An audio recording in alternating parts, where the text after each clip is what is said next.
SIP साहब, Peshawar high court आपको पता है इलेक्शन से पहले किस वजह से ख़बरों में रही कि अगर पाकिस्तान तहरीक इंसाफ को कोई रिलीफ चाहिए हो, चाहे वो 9 मई के वाक़यात में ज़मानत चाहिए हो या बल्ले का मामला लेकर रिलीफ, तो वो पेशावर हाई कोर्ट से रुजू करते हैं। इसलिए पेशावर हाई कोर्ट को सरसे में तनकीद का निशाना भी बनाया। शहबाज शरीफ साहब ने, मौलाना फजल रहमान ने, इन सियासी रहनुमाओं ने सहूलत कारी का इल्ज़ाम पेशावर हाई कोर्ट पर आयद किया था। लेकिन आज जब मखसूस नशिस्तों के हवाले से दरख्वास्तों की समाअत हुई पेशावर हाई कोर्ट में, तो 5 रुकनी लार्जर बेंच ने वो दरख्वास्तें सुन्नी तहत काउंसिल की खारिज कर दी और कहा कि आपका इस पर कोई हक नहीं है। वहाँ पार्लियामेंट्री पार्टी और पॉलिटिकल पार्टी इसकी डेफिनेशन पर भी बहस होती रही। बैरिस्टर अली ज़फ़र ने भी दलाइल दिए। बात यह है कि आपने बहुत अरसा पहले जब ये मामला छिड़ा था मखसूस नशिस्तों का कि मिलेंगी या नहीं मिलेंगी, तब पेशगोई की थी। क्या कहा था आपने, वो शामिल करते हैं पहले शो में। लीगल पोजीशन बनती है जी। वो आप चैलेंज करेंगे, लड़ाई झगड़े होंगे, मगर ये मुमकिन नहीं है कि सीट्स मिलेंगी। और अगर ये हाई कोर्ट और सुप्रीम कोर्ट पे भी जाएंगे तो वहाँ यही फैसला आएगा। ओके। और मेरा ख्याल है इनको नहीं मिलनी वो सीट्स। तो नहीं मिली उनको वो सीट्स, लेकिन उसके बाद सुप्रीम कोर्ट जाने का इरादा जाहिर कर दिया गया पाकिस्तान तहरीक इंसाफ की जानिब से। क्या कहेंगे आप? सिंध हाई कोर्ट में भी मामला है, इधर लाहौर हाई कोर्ट में भी लगी हुई है दरख्वास्त, क्या होगा?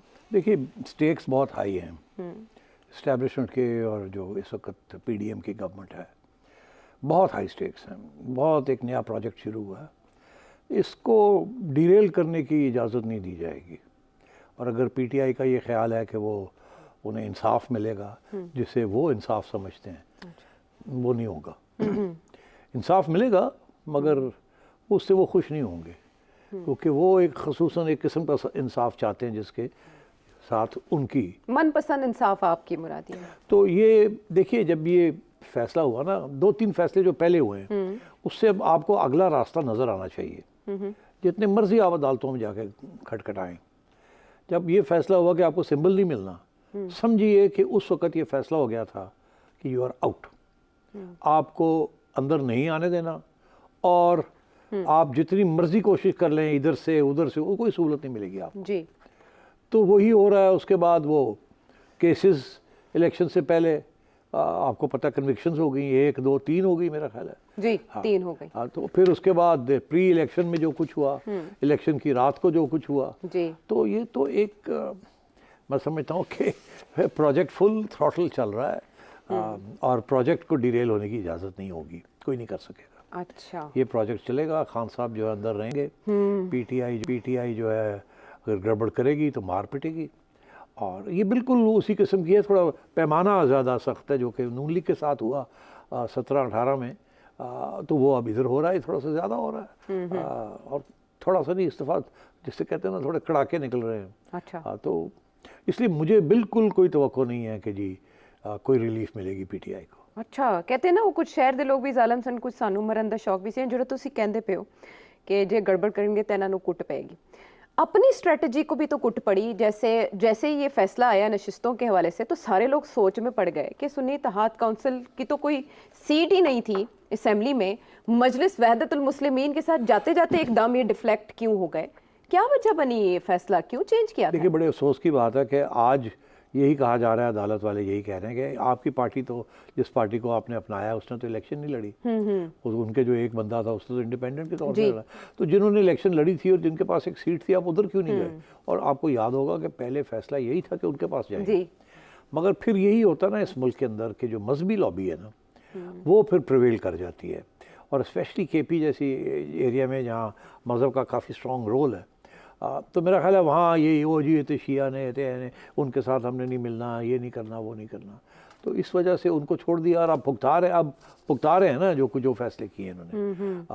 अच्छा। तो इतनी इनमें अकल नहीं थी टू अंडरस्टैंड कि देखिए ये सियासत है, इसमें अब मज़हब को आप दूर रखें और अपने आप को बचाएं। मगर नहीं, इन्होंने शुरू में सोचा, फिर किसी ने आके कहा होगा, ओ ना ना ना ना, we don't want to be linked with them, ओ जी ये हो गया, ओ जी हो गया। ये इस मुल्क की प्रॉब्लम है कि आप आधे पाकिस्तान को तो पूरा मुसलमान मानते नहीं हैं, और इस किस्म की बात। और तो ये हम जब बड़े हो रहे थे तो ऐसी चीज़ें नहीं थी। ये नया पाकिस्तान है जिसको मैं तो नहीं पहचानता, जिसके अंदर ये सारी फ़िरकावारियत और ये सब कुछ चल रहा है। और इमरान खान जैसा शख्स जिसकी पार्टी लिबरल पार्टी को, खान खुद जो है वो मजहबी ज़रूर है मगर वो सियासत में मज़हब को नहीं लाना चाहता जिस तरीके से मजहबी जमातें लाना चाहती हैं। बातें करता है, यू टर्न्स लेता है, मगर वो सब ड्रामा है। Otherwise he is very westernised. तो इसलिए मैं ये समझता हूँ कि ये बड़ा अफसोस है कि पीटीआई ने उस जमात को नहीं अपनाया। अगर कर लेते तो उसका बहुत स्ट्रॉन्ग मैसेज भी जाना था, एक अच्छा मैसेज जाना था, और फिर आज ये जिस किस्म के प्रॉब्लम्स उनको हो रहे हैं ये ना होते। वो तो मिलते भी रहे सरबराह मजलिस वहदतुल मुस्लिमीन, उनकी तो मुलाकातें भी होती रही, बल्कि वो तो हाई कोर्ट से रुजू करते रहे कि हमें मुलाकात की इजाज़त दी जाए। इस टेक्निकल बुनियाद पर नॉकआउट हुए कि है ही नहीं आपकी असेंबली में सीट। तो अगर ऐसा ना होता, मजलिस वहदतुल मुस्लिमीन के साथ मिले होते, तो ये वाली बुनियाद ही ना बनती। ये जो टेक्निकल नॉकआउट्स होते हैं ना, ये सबके साथ हो जाते हैं जब वक्त आता है ना। अच्छा। तो ये आप देखिए ना, वो इकामा, उसके लिए तो मेरा ख्याल लंबा ही टेक्निकल बनाना पड़ा उसको नॉकआउट करने के लिए। जी, वो पनामा से रास्ता लेते इकामा, फिर तनख्वाह का मामला। ये जो है कि जी फॉरेन फंडिंग जी कितने साल चली, 7 साल लेके बैठे रहे कि जब वक्त आएगा तो ढा। उससे पहले कोई फैसला नहीं आया, कोई कुछ नहीं आया। मेरा ख्याल है 3 चीफ इलेक्शन कमिश्नर आए और गए, या 2, और कोई फैसला नहीं किया। और पता नहीं कोई 80 के करीब हेयरिंग्स हुई और पोस्टपोनमेंट्स हुई, पता नहीं क्या क्या ड्रामे हुए, मगर कुछ नहीं हुआ ना। जब वक्त आया डज। अच्छा, इसी तरीके के साथ ये जो टेक्निकल केस है, तोशाखाना तो इतना टेक्निकल नहीं है, उसमें तो काफ़ी एविडेंस भी है और गड़बड़ हुई है, खान साहब ने की है। मगर ये जो केस था सिंबल का, जी, टेक्निकल नॉकआउट जिसे कहते हैं ना, टेक्निकल नॉकआउट, तो ये भी टेक्निकल नॉकआउट है। वो इंट्रा पार्टी इलेक्शन से उसका। देखिए, लेट मी बी क्लियर, मेरे जहन में इकामा वाज अ टेक्निकल नॉकआउट, इंसाफ नहीं मिला नवाज शरीफ को। मेरे जहन में symbol was a technical knockout, Imran Khan को इंसाफ नहीं मिला। और ये जो इस वक्त चल रहा है रिजर्व सीट्स और ये तो इनकी अपनी हमाकतें हैं। सो आई डोंट कांट से कि जी ये तो एस्टैब्लिशमेंट के हाथ में इन्होंने खेला है। ठीक है, और इसको लिंक लोग कर रहे हैं कि ये असरअंदाज होगा सेनेट इलेक्शन पर भी। अब सेनेट इलेक्शन के जब जिक्र आता है तो बात होती है कि उसके लिए इमरान खान साहब से मुशावरत की ज़रूरत पाकिस्तान तहरीक इंसाफ को बार बार पेश आएगी। आपने एक प्रेडिक्शन की थी जो लिंक होती है मुलाकातों के साथ, वो थी अडयाला जेल के हवाले से कि उस पर अटैक की गई और कुछ टेररिस्ट जो हैं वो अरेस्ट भी हुए हैं कुछ मवाद के साथ। वो पेशन गोई क्या थी, क्या फरमा रहे थे आप, वो शामिल करें जी। अगर ये थ्रेट अगर है अडयाला जेल, हाँ बिल्कुल, ये तो फिर मेरिट पे इस्तेमाल किया जा सकता है ना, जान को खतरा है, तो इसलिए हम खान साहब को सेफ प्लेस पे ले जा रहे हैं। बिल्कुल। तो ये एक चीज़ मुझे मेरे खटकी। मैंने फिर जो फ़ोन उठाया अपनी चिड़िया को, इधर आओ, जाके पता करके आ। और कहा सर होने हुक्म, उड़ गई वो। अच्छा, उड़ के वापस आ गई, कहने लगी सर मैंने सारी आईबी को भी चेक कर लिया है, मैंने पुलिस से भी पूछ लिया है, मैंने जो एंटी टेररिस्ट हमारे अदारे हैं उनसे भी पूछ लिया। कहने ना सान तो कोई पता ही नहीं, ऐसी कोई गल ही नहीं हुई, कोई बंदे नहीं आए अफगानिस्तान तो, कोई हथियार नहीं मिले, कोई उन्होंने कोई मैप शैप्स नहीं सन। ये तो लगाई गई है खबर। खबर ये लगाई गई है, लेकिन खबर के बाद जो पाबंदी लगाई गई है वो इसीलिए खबर लगाई थी ना। हाँ, ताकि पाबंदी लगे। तो इसीलिए लगाई थी। हाँ, महकमा दाखिला में एंट्री होती है किसी की, फिर महकमा दाखिला की जानिब से। अगला सवाल जो है, जो लोग जिसके ऊपर लोग अब तबसरे कर रहे हैं कि ये पाबंदी लगाई क्यों, क्या वजह क्या थी? एक्चुअली वो ये वजह है अमन मान की, दहशतगर्दी के खतरात वजह, या इमरान खान साहब वजह? तो यही मैं पूछ रहा हूँ, लोग कोई यकीन नहीं करता कि कोई दहशतगर्दी का मसला है। सारे यही इस वक्त जो एंकर्स हैं और जो रिपोर्टर्स हैं और जो तज्जियाकार हैं और जो सियासतदान हैं, यही कह रहे हैं कि इसका मकसद क्या है, खान को पाबंद करना, लोगों से मुलाकात करने से रोकना, क्या वजह है इसकी? या ये 15 दिन के अंदर कोई और ड्रामा होने वाला है?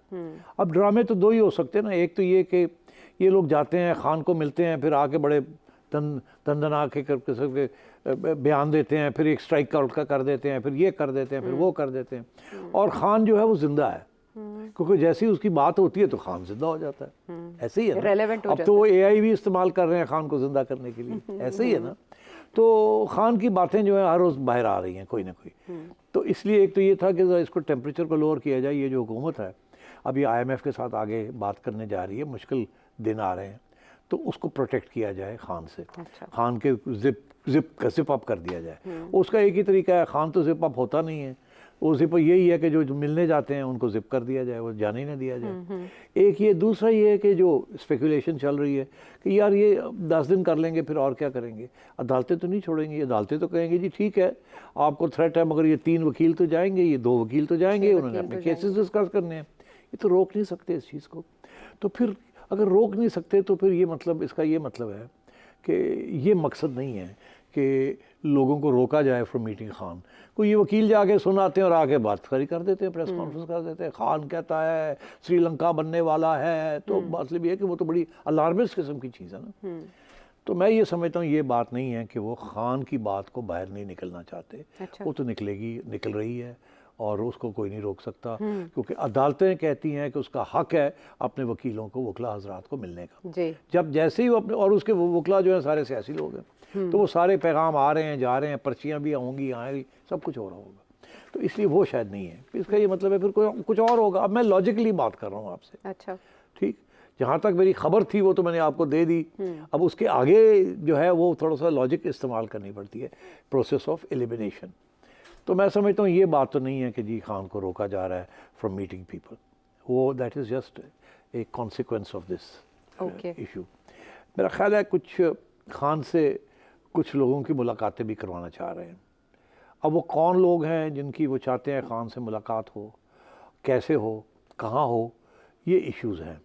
अगर तो खान के साथ किसी की मुलाकात होनी है या करवानी है या कोई ओपनिंग क्रिएट करनी है, अच्छा। तो मैंने पहले भी कहा था अडियाला जेल में आप नहीं कर सकते, वो तो घिरा हुआ है मीडिया का वहाँ और पीटीआई का, कोई ना, वो तो सारा वक्त, और फिर अंदर लोग हैं जो कि पीटीआई के सिंपथाइजर्स होंगे, अदर प्रिजनर्स, तो वो तो बात बाहर आ जाएगी। अगर कोई मिलने जाता है ना खुफिया तौर पे खान को, अच्छा। तो वो छुपी नहीं बात रह सकती। खान को जेल से निकाल के, अपनी सेल से निकाल के वो कहीं और भी ले जाए ना जेल के अंदर, तो भी पता चल जाएगा। वो छुपी नहीं रहेगी बात। इसलिए मेरा ख्याल है कि ये कोई एक्सक्यूज़ बनाने की कोशिश हो रही है कि खान को इस जेल से किसी और जेल में या रिहाइश में तब्दील किया जाए। अब यहाँ भी स्पेकुलेशन हो रही है, मेरा ख्याल था कि शायद क्योंकि अहलिया जो है वो बनी गाला में है, तो इनको भी बनी गाला ले जाया जाए शायद। मगर फिर खान खुद कहता है मैंने तो नहीं जाना। अगर इतनी बात थी तो फिर अहलिया को क्यों इजाज़त दे दी वहाँ रहने की? वो तो जिस दिन चाहें वहाँ से हट सकती हैं। तो मेरा तो ये मौक़िफ़ था कि उनको वहाँ रखा हुआ ताकि उनके ज़रिए खान के साथ कोई बात हो सके। ठीक है। तो ये भी एक इशू हो सकता है कि खान को बनी गाला ले जाया जाए। कुछ लोग कह रहे हैं नहीं जी नहीं, तो सख्ती करने वाले हैं खान के ऊपर, क्योंकि खान बाज नहीं आ रहा। खान जड़ा बैठा है, खान कह रहा है कर देंगे वो कर देंगे, तो खान को थोड़ा जा सबक और सिखाया जाए, टाइट किया जाए। और टाइट करने वास्ते कुछ लोग कहते हैं मच जेल ले जाएंगे, कोई कहता है साहिवाल ले जाएंगे।